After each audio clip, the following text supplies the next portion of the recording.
how can I call God? Yung tawag, kapatid, na immediately siya po ay pupunta. Yung tawag, kapatid, na siya po ay from His throne, presensya po niya ay bababa talaga. It says in Psalms 22 verse 3, God inhabits the praises of His people. Kapatid, pagka pala tayo nagpupuri, ang presensya ng Panginoon bumababa.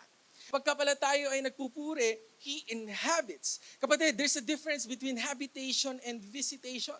Kapatid, pwedeng minsan si Lord bumisita lang, dumaan lang, pero pala pag tayo ay nagpuri, siya po ay naninirahan sa atin. Siya po ay nagsistay and He inhabits the praises of His people. So if we're gonna answer that question, paano ko ba tawagan si Lord? Nasasagot po siya, kapatid. Ang sagot is praise.